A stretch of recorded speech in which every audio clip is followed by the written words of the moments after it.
নওগাঁ জেলার সাপাহার, পত্নীতলা ও পোরশা উপজেলার বিভিন্ন এলাকায় প্রায় ২০০ বিঘা আবাদি জমিতে আম ছাড়াও ড্রাগন, পেয়ারা, রসালো ফল, আনারস চাষ করেন কৃষি উদ্যোক্তা রায়হান আলম। উচ্চশিক্ষা অর্জনের পর চাকরির পেছনে না ছুটে বেছে নেন কৃষি পেশাকে। হয়েছেন তরুণ এবং সফল কৃষি উদ্যোক্তা।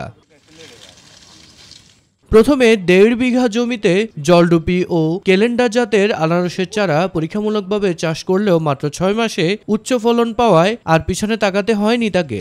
বদলগাছি হর্টিকালচার এবং আমাদের পোরশা বরেন্দ্র আমাকে কিছু জাতের আনারস দিয়েছে, জলডুবি এবং ক্যালেন্ডার। তো জলডুবি আনারস সেই সময় দেখতেছি যে গাছে ফল চলে আসছে, এখন দেখতেছি আনারস পেকে গেছে, খুব মিষ্টি সুস্বাদু। আমি আশা করি বরেন্দ্র কৃষকের মুখে আমের মতোই আনারস একটা হাসি ফুটাবে। তার সফলতায় এলাকায় অনেক তরুণ গড়ে তুলেছেন মিশ্র ফলের বাগান, দেখছেন সফলতার মুখও।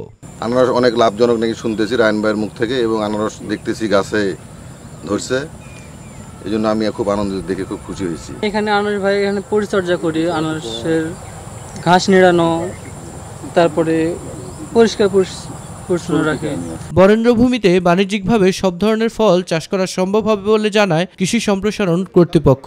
এলাকাটি বরেন্দ্র অঞ্চল হয়, মাটি কিছুটা অম্লীয় মানের, যার প্রেক্ষিতে এখানে সব ধরনের ফল চাষ করাই সম্ভব।